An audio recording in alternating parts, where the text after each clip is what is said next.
podcast. My name is Ron. And I'm Paul. And today we are rightfully joined back by our wonderful Pecker.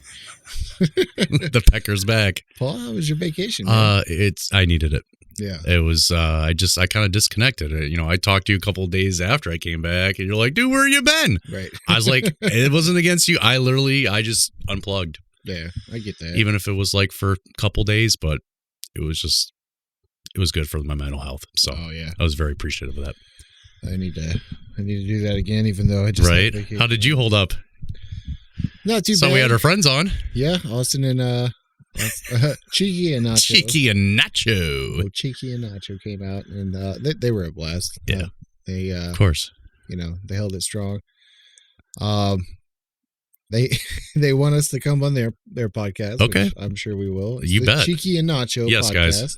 I'll probably run a little commercial thing for them on our break. Yes, but most definitely. They're a couple of good dudes and definitely funny. You should check them out for sure. Yeah. But yeah, what are we talking about today? We're going deep. We're going full throttle on this one today. So we're talking about the Purge. Not necessarily the movies, but we're going to be talking about the movies, obviously. But just as a whole, the concept of the Purge.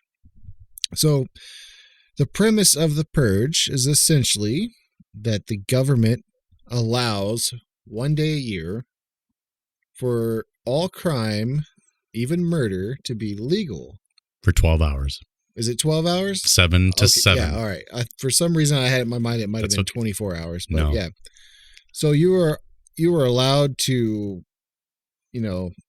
use all kinds of weapons up to a class 4, which I'm assuming is like you can't use nuclear weapons or can't drop no nukes. Right, exactly. I don't know. I was looking at the scheduling 4, too, but I thought it was, up to 4. I'm like, I didn't know about grenades or. I was about to say, I think it would rocket launchers. Yeah, you're not allowed to use those. I don't think. Do we have a problem? I think class 4 is like upwards of like past like 50 caliber or something like that. Which most people don't own. Yeah, so I mean, you get to do all that, all crimes legal for that 12 hours. I mean, rape, Grand Theft Auto. I mean, we could. Yeah. How many things you can think of? Kidnapping. I mean, drugs. The whole 9 yards, dude. Yeah. Anything I think when the first Purge happened, a lot of it turned into just a giant block party where everything was out and about with all the drugs and everything. But we'll get more into that later. Right. But yeah, so the premise, everything that's illegal is legal for 12 hours, with the catch of you're not supposed to harm children, and you are not allowed to attack any of the politicians and government. How convenient. Right. Well, yeah, so that's the premise. So I want you to give your information about how this whole franchise came about. Sure, of course. So our director for The Purge, his name's James DeMonico. I was really not super familiar with his body of work, let's be honest. Mm-hmm. Yeah, the name sounded familiar. That's what I thought too. Yeah, and it was like, no. He one of his big pictures that he was involved in, he wrote Jack. Starred Robin Williams. And I was like, what? Yeah, it was. I was completely far-fetched out there. I was like, wow, this guy, writes this kind of genre, but yeah, it's a very wholesome movie. Yes, very fun, very heartwarming. Yeah, very wholesome. It did pretty decent, for a first-time movie. Made about $15 million in the bank outside of budget and everything, so it wasn't too bad. He did a couple of movies. I haven't seen these, but this kind of leads into his work relationship with Ethan Hawke. Okay. He was in a movie he directed called Assault of Precinct 13, which had Lawrence Fishburne in it. Oh, yeah, I remember that. Okay, so, all right. Yeah. No clue. That was one. Staten Island as well was another movie that he produced. And so I was like, okay, that's cool. So he's had some moments in Hollywood and whatnot, but obviously his big break was the Purge series. Yeah. So I'm like, wow. Now, my first, before I go into James's, what I learned about him, I'm looking at my first preconceived notion going to see the movie or, what the preview was. I just remember my first situation when I came across it was like, who wrote this? Why would you write this? You know what I mean? And then I saw the movie in the theater and it was just like, it was crazy. Mm-hmm. It's just crazy of the premise of the story. So really where I want to get at this point, guys, as far as the whole idea behind the series, and I thought this was kind of interesting. So his wife's a doctor. He said, didn't specify what kind of practice she does, but she helps people. They had a situation in Brooklyn. Gesundheit. They had a situation in Brooklyn, New York, where they were driving and a drunk driver almost killed them, ran them off the road type ordeal. And in an instance after that happened, his wife blurted out, quote unquote, she said, "I wish we could have one free one for a year." And she was pissed when she said it. And he was like, she was enraged. He's like, "Honey, wait, I don't know this side of you. You're out here to help people." And you're like, "You know what? If I had my choice and I could do something without getting in trouble, I would take his ass out." Mm-hmm. And I was like, whoa. So that was part of the idea behind what he was going to write about. Yeah. The other part was he spent, he's from New York. You know, when he was younger, he saw some of the subtle violence, you know, in Brooklyn area and whatnot. But then he moved to Paris for about 8 years. And he said his 8 years there, and he just, you know, kind of explored his day-to-day life, living in Paris versus living in the United States. And he saw a completely different, you know, how violence and guns are viewed differently in Europe versus America. Right. And it blew his mind. So he took like those experiences that he had out in Paris, like, okay, everything is just clean. The economy is good. Everything is good. And then this one instance, and he was like, well, what if it wasn't? Yeah. What if I painted that picture necessarily? And then that just opened the floodgates. That's a bloody painting. Right. Absolutely bloody. Yeah. I mean,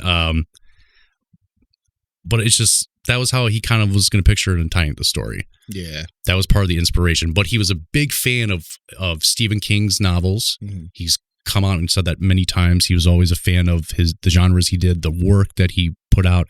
So he envied that. As one would. As one. Stephen King, guys. Yes. You know, one of the greatest. But that's where kind of his back end story came for that. You know, as far as with the budget, everything, I mean, guys, he made good money off of this. I mean, no joke. Just hypothetically, you know, when you're starting a movie for something like that, even the first movie only, I looked at the budgets. I mean, this is crazy, but for a Hollywood movie, yeah, $3 million was to produce the first one. Mm-hmm. Okay, they grossed $64 million.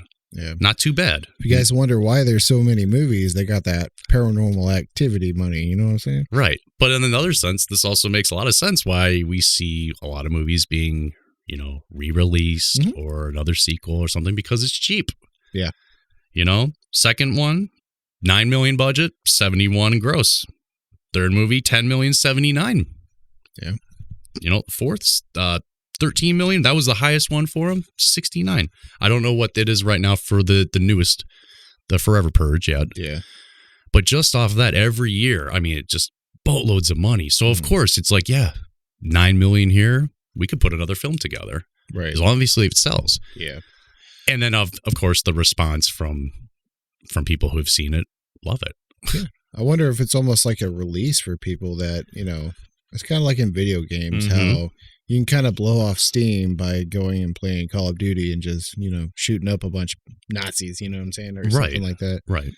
And maybe this is a release for people. I know in the movies and stuff, a lot of tie-ins to like racism and, you know, the church being involved and everything. And it gets ugly really quick.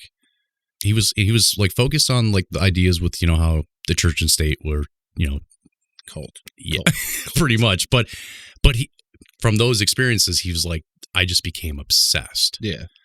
With this idea. Right. And just, I mean, let's be honest, folks. Pretty sure all of us has probably at some point or another has had that same thought that his wife has had. Which you could just have one day a year, or just have one, or just in general. I just want my one free card. Yeah, I think her thing was just like, I wish we could just have one a year. Right. And I mean, it wasn't even 12 hours, 1 hour, nothing. She's like, I just want one. Yeah, and he's like, this is my wife. She helps people, and we almost get, you know, knocked off the road by the drunk driver, and she just like looks, and she just turned Jekyll and Hyde like that. Yeah. You know? I mean, it's not saying anything bad about us for having any kind of thoughts like that. I mean, everybody has dark thoughts from time to time. Unfortunately, it's human nature. Right? Yeah, exactly. Yeah. I mean, I don't know. It's dark, but at the same time, it makes sense to a point. You know, obviously you don't want to go on a killing spree and stuff like that. And in the movies, they actually show that by opening up the floodgates and allowing this to be possible. I know in one of the movies, it shows a man, or it was a teenage guy, I think, who killed for the first time. But the violence, even though initially when the Purge first started, it seemed like the violence and all the criminal activity started going down. But what they saw was also you got people with bloodthirst being born, essentially, where, you know, they kill and now they're not killing during the Purge, they're killing on the off time too, you know, the off season, shall we say. You know. Yeah, right. And in the movies, the whole Purge develops this kind of tie with Christianity or religion. I think it might actually be Christianity in the movies. So it develops a cult, and they justify purifying the one's self out of basically the devil in them by getting it out one time a year. According to the Newfound Fathers. Yes. Yeah, exactly. Which I don't think anything like that would happen in America, because anytime any kind of party, this is kind of a double-edged sword, right. Let me say. And so we have Republican and Democrat party. So if any other party, we're sliding on a slippery slope, first off. If any other party got big enough to challenge the Republican and Democrat party, automatically, without question, the media will spin it that it's just like the brown shirts from Nazi Germany. You know, they're taken up and Hitler's coming to rise again. You know? Newsflash, folks. Hitler's dead. Whether he killed himself in a bunker or he died in Argentina, that motherfucker's dead. He gone. There's only one Hitler. All right. All the comparisons of everybody else. I remember when, you know, George W. Bush was being called Hitler, the next Hitler. Obama was called the next Hitler. Trump obviously was called the next Hitler. It seems like a pattern they call everyone of Hitler. Yeah, I know. I mean, you got to start thinking about that, actually. If they didn't call Reagan Hitler, though. Every president we have now is Hitler-esque. I mean, maybe we should start looking at our policies a little better, because that's not changing. Could we? Do we have to wait a freaking, a decade before we look at policy? Yeah. We just trade jabs with parties and blame each other, and then after 8 years, we might do something? So we got about 5 minutes before our break. Okay. What movie was the first Purge movie you saw, and how'd you feel leaving the theater or after the first one, turning it off? Watched the theater, the first one. I walked out and I was kind of like puzzled. You walked out like no. Okay, we finished the movie when I was walking out as I left. No. Grow a pair. That shit was expensive. I'm getting my money's worth for that matinee. Sorry, night movie. I said matinee. I'm old. No, I mean night money. Get on that street, Paul. That was a real reason he was gone. He's working that corner. I made him do it. No. No, I finished the movie, walked out of the theater, and I was like, this can't happen. That's the first thing I said. I said, this can't ever happen. No. I mean, idealistically, ideally, idealistic? Idealistic, yes. Ding. TM. Yeah, right. No. I don't think. Did you see it in the theater or did you watch it on video? I saw it on DVD. Okay. Yeah, I saw it on DVD because I don't know. I'm particular about what I go see in the theater. I totally understand. You don't want that bratty kid yelling in the background. You're like, shut the hell up. Yeah, I just don't care for people most of the time. But no, I watched it and. Honestly, I don't know if it's just I've been numb to certain aspects of the world, but it wasn't that far-fetched of an idea to me. Not saying like I thought about it or anything. It's just like, okay, I'm actually surprised this hasn't been thought out before. Let's see where this goes. And of course, you know, you see those bratty ass rich kids all of a sudden be like, we need this homeless guy. He's a menace to society, blah, blah, blah. It's just of course. Of course. I mean, attacking even if they weren't classes, trying to come that's up awesome. and kill somebody, anybody that kind of acts like that, you just kind of want to punch in the face anyways. But I don't know. When it was over for me. I didn't have any any lasting feelings toward it. And I just kind of was like, okay, well, that was kind of cool. I was just praying for those people to something come up. Yeah, exactly. It was, which one was it? I think it was, I don't know if it was the second one or the election year was one. Second. Where election was third. That really cute black girl that's really annoying wanted a candy bar. Which one is that? I think that's election year. I could be wrong. It's either anarchy or the perfect girl to play that part because you had to hate that person. Yeah. Obviously, yeah, she played it amazingly. She was. And even though she had the demon face going on the entire time with that overly like, I'm going to kill this motherfucker. You know, she was cute. She's like, I told you I'd come back for my candy bar. Right. Like, shit. But man, But it's interesting, at least for the first couple films. I mean, I don't want to go into all of them, but it's like you have different type of stories. The first one, it's like you're looking at the family situation. Yeah. The anarchy, it's like the city. Yeah. And everyone affected on that. The third one, it's like now we got to protect politicians because they're going after that. It's interesting. Yeah. I kind of just left the theater with the whole thought of like, okay, that was cool. And then went about my day. But I will say, I mean, I liked the concept because I see why the franchise keeps going and stuff because it's kind of a cool little story thing. It's no different there's some from the zombie apocalypse happening. Right. There's originality. Yeah, exactly. There's somebody actually taking a chance to write something that's not been done before. Yeah. So we give them kudos to that. I didn't walk out going, yeah, I feel good. I'm like, no.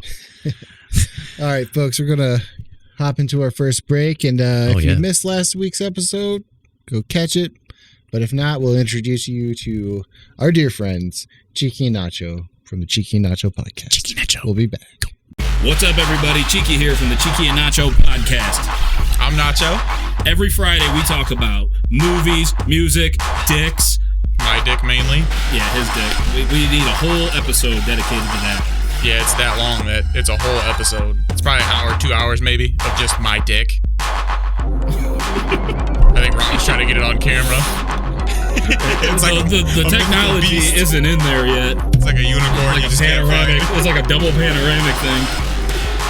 All right. Anyways, yeah, check us out. You can find us on Spotify, Apple Podcasts, Anchor, any other podcast. But we can't fucking remember what they are because nobody uses them, right, Nacho? Exactly. And we're gonna be on YouTube soon, so check that out. So you're gonna see all this sexy all the time. Maybe my cock might peek out, but that'll be for something else. Yeah. We're gonna do a special Pornhub channel. We're gonna have an OnlyFans about my cock. Only cocks. How much you gonna charge a month? $35. It's a big dick. A month? Yeah. It's a big dick. I don't know. It's a fat cock, so. All right, so that's fat prices for his fat cock. Check us out. Cheeky and Nacho podcast. Cheeky out. Bye, guys. And welcome back. Hope you like that little message from our boys over at the Cheeky and Nacho podcast. Cheeky and Nacho. I just love saying it. Cheeky Nacho. Right. It's funny because now, like, I don't refer to them as their real names anymore. Yeah. So Austin, I'm having a little problem converting his because, but anytime I'm talking about Nigel, I'm like Nacho over there. I was like, it just fits. It does fit. That's all I hear. All right, back to being serious. We're talking about the Purge.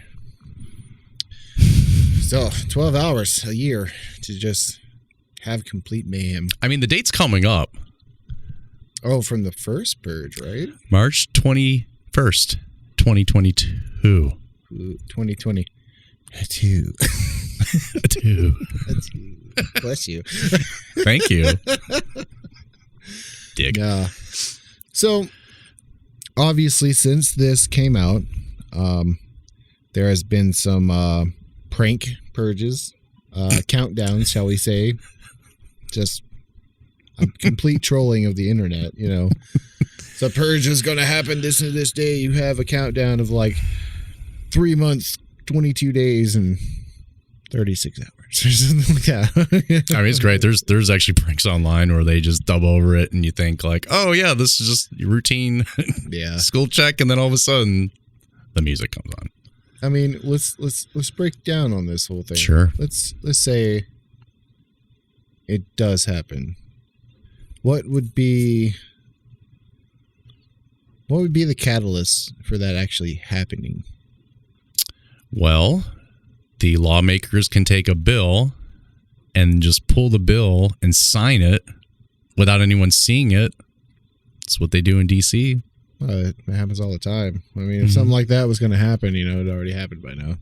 How they block pages of this report and this is blocked. I mean, I can't stand the fact that they'll try and pass some gigantic bill and they'll give you 24 hours to read the entire thing. And of course, it's in a stack of papers this high, you know, over 5,000 pages of documents. And you're supposed to read all that. You could speed read that. And then make a logical and well thought out decision on whether or not you should say yay or nay to this bill.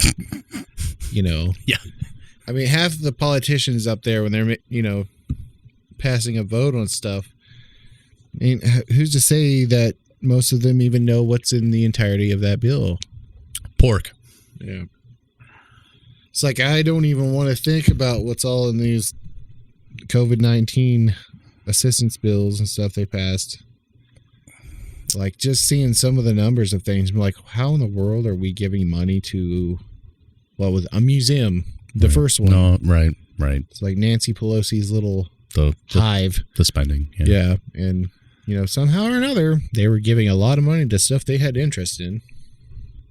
I mean, anyways. So the Purge. So we had a little incident early this year, if everybody remembers, January 6th. It wasn't a purge per se, but I think it was a first kind of wave of a revolution happening, you know. I've heard people talk about the revolutions, and they usually come in threes. Mm-hmm. And a revolution will happen in America. I don't know what that's going to look like. Hopefully it's not a bunch of crazy QAnon people, but, you know, speaking of which, I don't know if we're going to have an episode over that because I almost feel like I don't want to give it any kind of light. I don't know anything about it. Yeah, exactly. It's like, I don't understand. There's enough out there to prove that it's wrong. Mm-hmm. Why are there still people following I don't know. Right. I'm probably going to get shit for that, but I don't care. That's my thoughts on it. But, you know, they were talking about, say, if there were certain people at the White House that day that it got invaded, essentially, you know, like AOC there, you know, a lot of people speculate if she was there, they would have killed her, or Nancy Pelosi. I don't think it was that kind of raid. I mean, I don't suspect that kind of shit would have happened. I don't know, though. I don't know either. There are gunshots and all sorts of crazy stuff. And again, we haven't seen the full footage of the hours that have gone. Yeah. I mean, it kind of looked like it was allowed to happen in a sense. And that's a whole nother show, Ron. Well, I mean, you got to think about it, though. There's like a lot of pictures and stuff that we see from that. Oh, yeah. Everybody's kind of really at ease about it. Like, you would think if you're going to the White House, you would assume any kind of misstep. Like, you hear about people jumping the fence and running toward the White House and immediately getting met with guards and guns. Mm-hmm. Why didn't that happen? It's the White House. Anyways. Exactly. That was just a little spot. Like, nothing. I mean, people died from that, of course. But it wasn't that. What's the word? I don't want to say it wasn't that eventful. I'm just saying that, like, there was no success of what happened other than the facts like, oh, look, we got to where we're not supposed to be. You know, there was no, it didn't seem like there was any kind of clear idea of why they were doing it in a sense. You know, a lot of people blame Trump enticing the whole thing. Right. Escalating the situation. Which, I mean, people can twist words and stuff as much as they want to in the media, which they do. But that's what I was getting at in a sense, is the media is probably what would point us in the direction of a Purge style event type thing, if all else. If all else fails, yeah. Because, I mean, that's exactly what they're doing now. They found how they get their money, which is through clicks. And how do you get the most clicks? Through negativity. And that's kind of how it's been rolling on for years now. Yeah. You know, they hit all those hot button topics that are just, you know, with the race, with people's sexual orientations, abortions, anything and stuff. Yeah, that's all that. Pro-life, pro-choice, yeah. Any kind of taboo type subject, they'll just throw it on there. Even if it has nothing to do with the actual story, they still put something in there that'll be like clickbaity. And that's kind of what I would see is like people getting fed up more so with the media than the actual government. I don't disagree with you. I think that's a fair point. I mean, or it's you know, it could be 50-50. It could be whatever you want to make it. Right. Well, yeah, let's say they do instate a 12-hour period for the Purge. Right. Would you participate? No. Not at all? No. What would you do? Bunker up somewhere? Mm. Gotcha. I'd like to say I do the same thing, but here's the thing. If they ever try to make pedophilia normal, that's when I think a purge should happen. I honestly think that anybody that defiles innocent children like that should have no right to live anymore. So if there was ever a purge, I would maybe spend a little time trying to figure out where these certain people are. And then maybe I might use that 12 hours to do a little hunting. Make plenty of friends, Ron. Yeah. I'm just saying. I got to choose my words carefully. On here, yes, you do. But like, yes, you do. I don't want to kill somebody. Exactly. I mean, like, I don't have a need. Even when people piss me off, which happens on a regular basis, my urge is never like, I should go in that person's life. You know, there's people involved with everybody there. Everybody has families, and that just causes a chain reaction of hurt and sorrow and suffering. I don't want to do that. But on the subject of children being molested or sexually assaulted, essentially, I don't have any tolerance for that shit. I don't. Thou shalt not kill is what I'll follow, unless someone's coming before me. My thing with the idea. Okay, maybe not kill, because it's a 12 hours of just anything illegal is illegal. Yeah, you pick whatever you want. You could just beat the living hell out of somebody. Or steal a car, whatever it may be. Whatever it may be. My thing with the whole series, or just the idea of this, you know, unemployment's 1%, right? The economy is great. Everything is great. And that is going to be justified off one night of just mayhem. I don't know. You see the way they're swinging the whole Chinese credit system, so... We told you guys that was coming, and it's coming. Yeah. But that was one thing that I looked at, but I'm like, what? You know, and then they would say, well, this was to, you know, balance the system out. You know, like Thanos snapping his finger with the Infinity Stones. It's for the good of everyone. But I just don't know how you can justify a night of just evil. Just pure evil for 12 hours and how many times you want to do it a year, you know, every year type thing. What kind of message does that send first off? You know what I mean? Well, that's you just put people. I know, but I'm saying, what kind of message would that send worldwide? That's what I mean. It's like you have the new founding fathers. They come up with this idea, and then everybody has to be on board. Well, obviously, people are not going to be on board, and people are going to be freaked out, going, "I'm not looking to hurt anyone or break the law. Yeah. I'm just trying to live the best life." Right. Yeah, a lot of people won't want to. And then it's almost like a classic thing, even like war. Mm-hmm. You send all the poor in. Yeah. But the rich that are sitting behind their tablecloth, no. Yeah. I literally referenced System of a Down on that. You sure did. You loved that, didn't you? High five. Hey, B-O-B.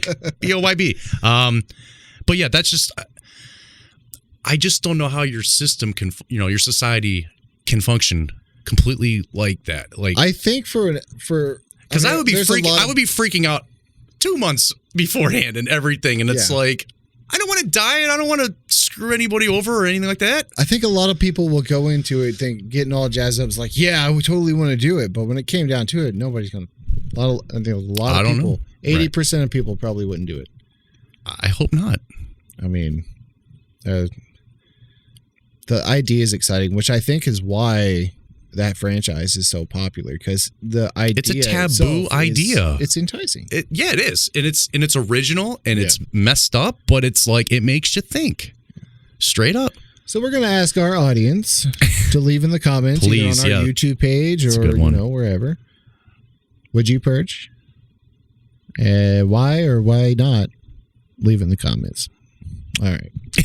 So we're gonna get into our. Well, I don't want to just dump it in. Like, do you have any closing statements with the Purge? Not necessarily, but it's like the only really statement I have is just that anything is possible. Mm-hmm.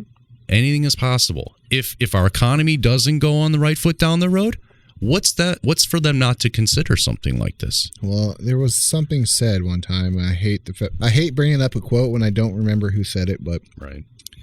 If you want to see how truly humanitarian people can be, take away their food and see what happens. Especially being in urban areas where everybody's go-to thing for food is usually like a localized supermarket. That's happened recently where there's not been food on the shelves. It will get crazy, people. and that is truly a fear. Yeah.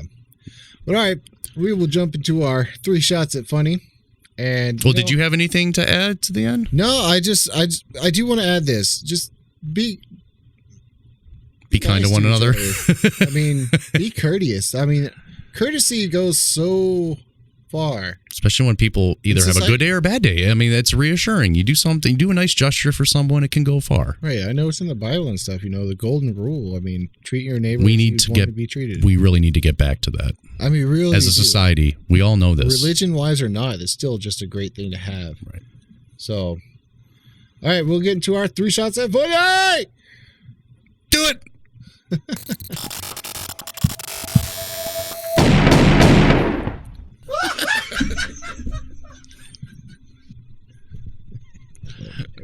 Yes.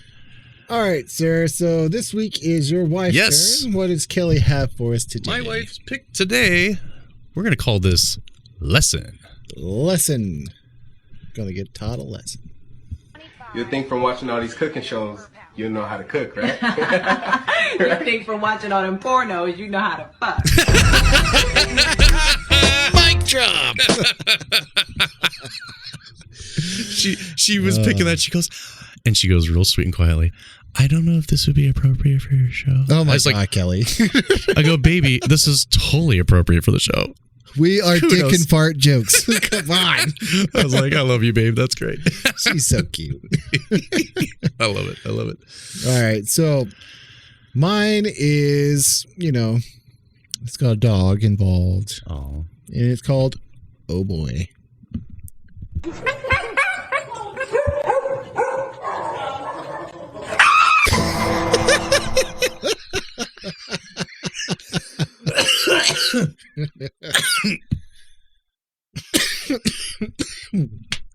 Goodness. Yeah, that one caught me off guard when I saw it. Oh, you want to see it again? Yeah, please. That's funny.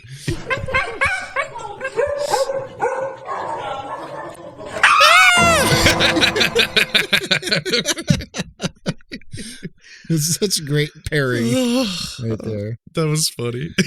Good stuff. I feel that way. I would do the same thing. Right. It's like, that's for you. All right.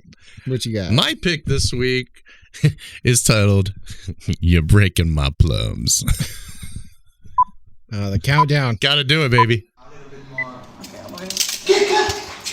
Sara, ma tu sei pazza! What? Sara, tu... What do you mean? I just... This is not spaghetti, my love, come on. It doesn't fit in the You don't pan. understand me. No, you can't cut the pasta so... But it just didn't fit in the pan. I don't go in the pan, my love. You cut the pasta. You know that is illegal in Italy. You cut the past.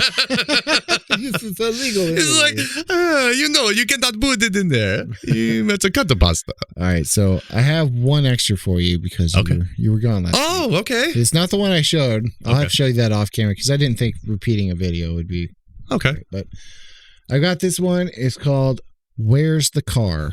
Okay. It's really interesting. Watch what happens.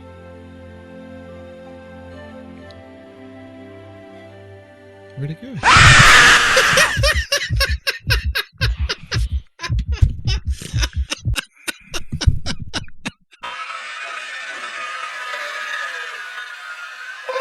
I hate you, Robin. I can't help it. I can't help it. That was wonderful. Oh. That was wonderful. Do you know how many jumps I'm going to have in Mansfield? It's not even funny. I'm hoping we can go, man, because it looked like it was filling up. Anytime I went over the amount of tickets because I thought we were going to be taking a big group, it denied me. So hopefully we can get in there. No problems. Mm-hmm. Oh my God. I just wanted to set that one up. Of course, I'm going to show you the one I wanted to show you from last week. This one's called, what did I call it? Pool fart.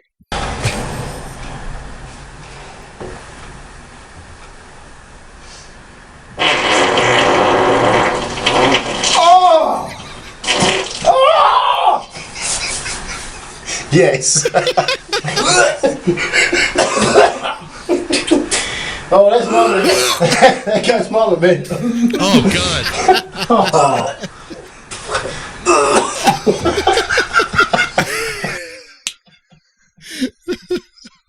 It's just that an initial fart, though. Oh. Austin said it sounded like it was an orgasmic fart. He's lining up the shot.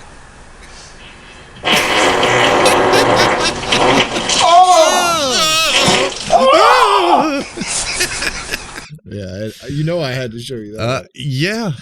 I really need to be on my guard now. Right. All right. Episode 45 is in the We're books. in the bag, guys. And rate, like, and subscribe to our channel. We're getting close to 100 subscribers. Yeah, very close. We also need your help. Get onto Apple Podcasts and leave us a review and a rating. We would much appreciate that. But until next time, we'll see you next Tuesday. And Epstein didn't kill himself. Rooster's out. Rooster's out.